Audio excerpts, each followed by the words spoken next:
বুঝাইয়া দেন, আমি আপনার কাছে আর কাজ করতে পারুম না।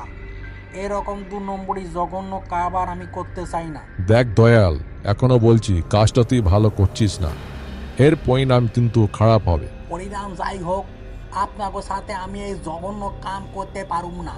আরে দয়াল, মাথা খারাপ করছিস কেন? ভালো করে ভেবে দেখ।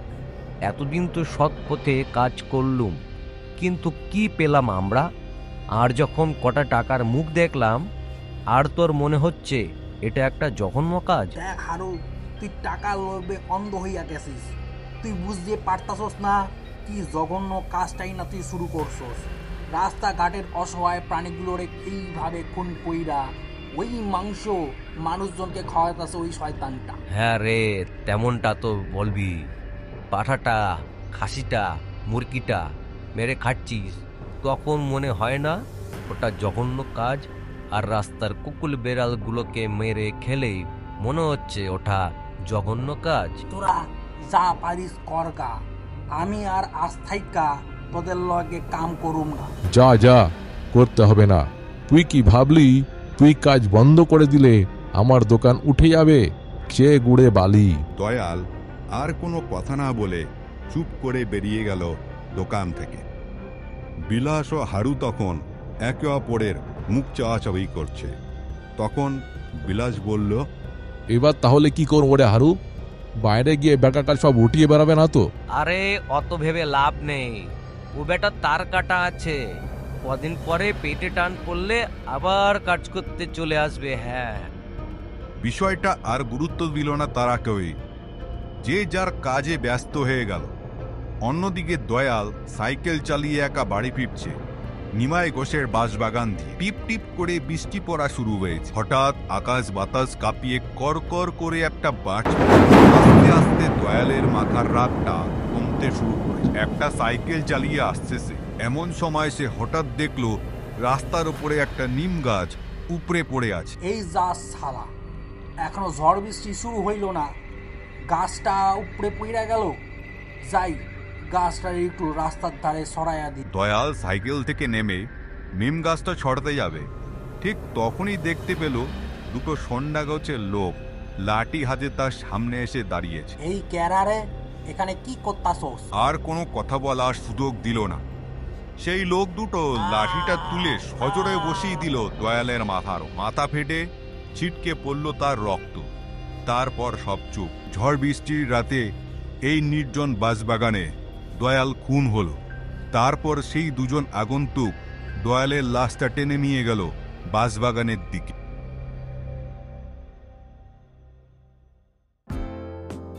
এইভাবে কেটে গেল কয়েক মাস। ঠিক এমনই একদিনে সবাই এক জায়গায় বসে আড্ডা দিচ্ছে। যাই বলো খুড়ো, আগের থেকে চপ আর পকোড়ার স্বাদ অনেক উন্নত হয়েছে। আহা, চপ খেলে মনে হয় পকোড়া খাচ্ছি, আর পকোড়া খেলে মনে হয় বিরিয়ানি খাচ্ছি। একদম ঠিক কথা বলেছিস পটল। তা না হলে বুড়ো বয়সে দুটো তিনটে করে চপ খেতে পারি বল? সত্যি বিলাস, তোর কাজের নাম করতেই হয়। কি যে বলো না খুড়ো, এই সব কিছু সম্ভব হয়েছে তোমাদের ভালোবাসার জন্য। আর আমি চেষ্টা করব যাতে আরো ভালো চপ পকোড়া বানাতে পারি। দাও দাও করে আগুন জ্বলছে, আর সেই আগুনের ওপর বসানো আছে সেকেলের একটা লোহার জব্বর কড়াই। এক কড়াই তেলে এক নাগাড়ে চপ বেজে চলেছে রোগা পাতলা গোছের একটা ছেলে। আগুনের তাপে মুখ ভেঙচে উঠছে থেকে থেকে। চপের গন্ধে মোমো করছে চারিদিক। ফটিকগঞ্জের সন্ধ্যের পর ছেলে চোকরা সহ বুড়োরাও এসে ভিড় জমাচ্ছে এই চপের দোকানে। বিখ্যাত এই চপের দোকানের নাম বহু দূর পর্যন্ত ছড়িয়ে পড়েছে। বিলাসবাবুর ব্যবসাও ফুলে ফেপে উঠেছে। এই সব ছেলে জীবনে মানুষ হবে না, মুখে ছিরি করে রেখেছে দেখো, দেখলেই গা জ্বলে যাবে। কাল থেকে আর তোর দোকানে আসার দরকার নেই, যেখানে পারিস কাজ দেখে নে গাজা। শালা, আমার দোকানে থাকবি, আমার খাবি, আর আমার দোকানে লোকসান করবি। আমার হয়েছে যত জ্বালা। ছল ছলে চোখে চপ ভাজতে থাকা ছেলেটা কোনো কিছু উত্তর দিল না। বুকের চাপা কষ্টটা বেরিয়ে পড়ল শুধু দু চোখ বেয়ে। ভদ্র নম্র ছেলের মতো মালিকের কথাগুলো সহ্য করলো কোনো উত্তর না দিয়ে। টপ টপ করে চোখের জল গরম কড়াইয়ের ওপর পড়তে পড়তে চো চো শব্দ করে উঠছে।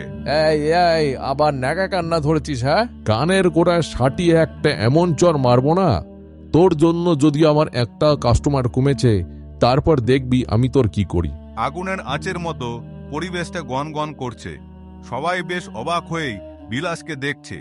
কি মুখটাই না বাজাচ্ছে, কি মুখটাই না চালাচ্ছে 4 দিন আগে আসা এই নতুন ছেলেটার ওপর। কেউ কিছু বলতেও পারছে না সাহস। কাঠের বেঞ্চির উপর জগজীবন বাবুরা বসেছিল। তিনি আর কিছু সহ্য করতে পারলেন না। কাচু মাচু করা ছেলেটার মুখটা দেখে একটা মায়া হলো জগজীবন বাবুর। গরম চপে কামড় দিতে দিতে তিনি বললেন, আহা বিলাস, কি করছিসটা কি? ছেলেটাকে এইভাবে বকছিস কেন? ওর দিকটা তো একবার ভেবে দেখ। বাচ্চা মানুষ, অত কি আর বোঝে? ওর মনের অবস্থা একটু ভেবে দেখ। বাপটা কোথায় ছেড়ে চলে গেছে, তা তো তোর কাছে পড়ে আছে 2 টাকার জন্য। কিছুদিন যাক, দেখবি আস্তে আস্তে সব ঠিক হয়ে যাবে। লোকটির কথায় বিলাসবাবু একটু চুপ করলেন। পরবর্তী সময় তিনি আর কিছু বললেন না। যতই হোক বয়স জ্যেষ্ঠ মানুষ, কার মুখের ওপর তো আর কিছু বলা যায় না। পরিবেশটা একটু শান্ত হতেই আবার যে যার কাজে মনোনিবেশ করলো। ওরে বাপরে, থো থো থো, বাপরে এটা কি? ওরে বাপরে, এত পচা গন্ধ কিসের? এ কি গো কাকা, এত কিসের গন্ধ? পচা মাংস নাকি গো? হ্যাঁ, দোকানদার থেকে বসে থাকা সবাই সকলে যেন পটলের ওপর হুমড়ি খেয়ে পড়ল। কি বলছিস এসব? পচা মাংস? কি বলছে সব? বিলাসবাবুর মুখ আর বুক দুটোই ফ্যাকাশে হয়ে গেছে। বিলাস বলল, কি রে, কি বলছিস? পচা মাংস হতে যাবে কেন? না না, তোর কথাও দেখ ভুল হচ্ছে। ভুল? ভুল কেন হবে? আমি কি মিথ্যা কথা বলছি? তোমরা কেউ পাচ্ছ না একটা পচা গন্ধ? ওরে বাপ রে, হ্যাঁ তাই তো, গাটা তো গুলে উঠছে পুরো। ভিতরের মাংসটা পুরো পচে গেছে। কি গো কাকা, দোকানের নাম হয়েছে বলে সবাইকে কি পচা মাংসে খাইয়ে মারবে নাকি? হ্যাঁ, দোকান শুদ্ধ সবাই হই হই করে উঠল। হ্যাঁ, কথাটা ওই একদম পচা খারাপ মাংস বলিস না। খাওয়া- একদম যা তারে। দোকান শুদ্ধ সবাই হই হই করে উঠল। বিলাসবাবুর মুখটাও যেন কেমন কাচুমাচু হয়ে গেছে। এবার তার ব্যবসা লাটে উঠবে এই কথা ভেবে তিনি ভেঙে পড়েছেন। কি উত্তর দেবেন কিছুই ধরে উঠতে পারছেন না। আস্তে আস্তে মাংসের পচা গন্ধটা ছড়িয়ে পড়ছে চারিদিকে। এ বাবা, এটা পচা মাংস না রে, মরা পচার গন্ধ। দোকানের আশেপাশে কোনো কুকুর বিড়াল মরে পড়ে আছে নাকি রে? একটা মরা পচা গন্ধ ছড়িয়ে পড়েছে চারিদিকে। বিলাসবাবু ভাবলে এই সুযোগ কিছু একটা বলে সম্মানটা বাঁচাতে হবে। হ্যাঁ খুড়ো, আগের দিন একটা কুকুরের বাচ্চা মরে পড়েছিল। আমি ওটাকে টেনে ঝোপের মধ্যে ফেলে দিয়েছিলাম। মনে হচ্ছে ওটা পচেই গন্ধ ছড়াচ্ছে। সবাই ঝোপের দিকে তাকালো। দোকানের ঠিক উল্টো দিকে ওই ঝোপটার কাছে একটা কুল গাছ গজিয়ে উঠেছে। সেই কুল গাছের নিচেই মনে হচ্ছে কে যেন একজন দাঁড়িয়ে আছে। এই কে রে ওখানে? কে রে? কে তুই? এই কে রে? ওটা কে রে দাঁড়িয়ে ওখানে? কে? কোনো উত্তর এলো না সেদিক থেকে। সবাই একে অপরে মুখ চাওয়াচুই করছে। এই রাতের বেলা ওই ঝোপের ধারে কে হতে পারে কেউ বুঝতে পারলো না। দাঁড়াও খুড়ো, আমি দেখছি। এই তোরা আমার সঙ্গে আয়। তারা যেতে যাবে ঠিক সেই সময়ই ওই অবয়বটা বাতাসের মধ্যে দোয়ার মতো মিলিয়ে গেল। আকস্মিক এই দৃশ্য দেখে সবারই চোখ কপালে। এক পলকের মধ্যে কি দেখলো তারা তা বিশ্বাস করতে পারছে না কেউই। পিশাচ না চোখের ভুল? বুকাই এবার কিছুটা পিছিয়ে গিয়ে দাঁড়ালো। ঘটনাটার পর বিন্দু বিন্দু ঘাম জমে উঠেছে কুড়োর কপালে। বিদাসও যেন কেমন গুম মেরে গেল। বলা বাহুল্য এই দৃশ্য সবাই নিজের চোখে দেখেছে। আমি স্পষ্ট দেখেছি ওই কুল গাছের গোড়ায় যে লোকটা দাঁড়িয়ে ছিল, ওর গা থেকে পচা গন্ধটা আসছিল। দোকানের সামনে কথাবার্তা চলছিল, হঠাৎ করেই একটা প্রবল চিৎকার ভেসে এলো দোকানের ভেতর থেকে। এ কি? এ তো হারুর গলা। ওর কি হলো? ও তো ভেতরেই কাজ করছে। আগে তো ভেতরে চল, তারপর দেখি ওর কি হলো। সবাই দৌড়ে গিয়ে দোকানের ভেতরে এলো। দেখলো হারুকে কে যেন টুপি এসে মেরে রেখে গেছে। মাথাটা পুরো মোটকে ঘুরিয়ে দিয়েছে, চোখগুলো সব উল্টে গেছে, এক হাত জিভও বেরিয়ে এসেছে, আর মাথার ওপর টালির চালটা ভাঙা। চাঁদের আলো এসে পড়েছে হারুর গায়ে। এ কি? এসব হলো কিভাবে? হারুকে কে মারলো? সবাই একভাবে তাকিয়ে আছে হারুর লাশের দিকে। দোকানের টালির চালের ওপাশ থেকে ভেসে আসছে কোনো এক শয়তানের চিৎকার।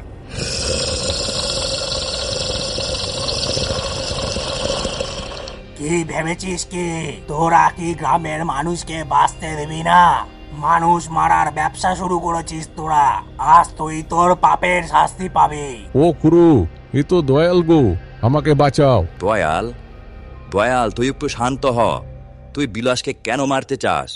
আরে হারুকে তুই এইভাবে কেন মারলি? খুড়ো তুমি কিছুই জানো না, তাই এ কথা বলছো। সব সত্যি জানলে এ কথা বলতে না। কেন? ওরা তোর কি ক্ষতি করেছে? তুই তো এই দোকানে একদিন কাজ করতিস, কিন্তু তুই মরলি কিভাবে? আমারে খুন করা হয়েছে, আর খুন করেছে এ শয়তান দুটো। দে বেটাকে এই বাঁশবাগানে পুঁতে দে, বেঁচে থাকলে পথের কাটা হয়ে দাঁড়াবে। ঠিক বলেছ, বেটা বড্ড সৎগিরি মারছিল, ওর জন্য আমাদের ব্যবসা লাটে উঠে যেত। তারপর শয়তান দুটো আমারে পাশ বাগানে পুঁতা থুইল, আর দিনের পর দিন গ্রামের অসহায় কুকুর বিড়াল গুলোরে মাইরা ওগুলোর মাংস দিয়া পকোড়া তৈরি কইরা গ্রামের মানুষগুলোরে খাওয়াইতাছে। সবাই যখন দয়ালের কথা শুনছে, ঠিক তখন বিলাসবাবু বার করলে একটা পিস্তল। কালো অন্ধকারেও চকচক করে উঠল পিস্তলটা, চোখে খুনির দৃষ্টি। কোনো কিছু না ভেবে পিস্তলটা চালিয়ে দিল দয়ালের দিক। আর কতবার মারবি আমারে? একবার তো মারছিস, আর কতবার মারবি? আমি তো অনেক আগেই মইরা গেছি, এবার তোরে মারু।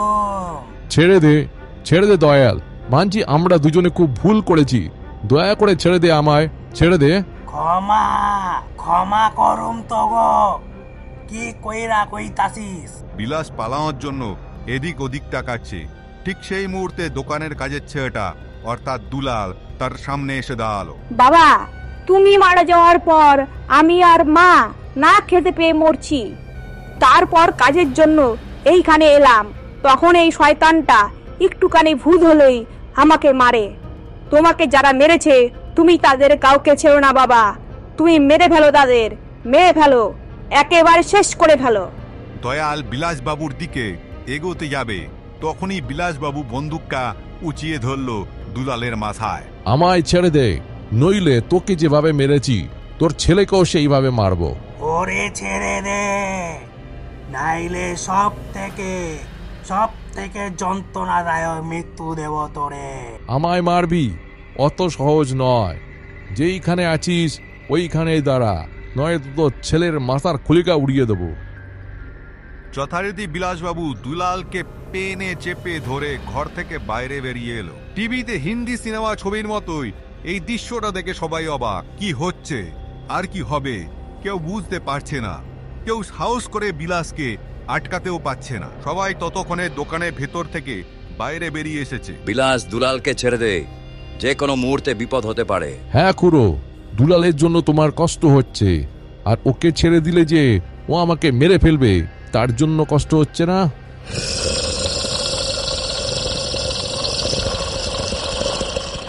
ওরে সাইরা দে, নাইলে সব থেকে যন্ত্রণাদায়ক মৃত্যু দেব।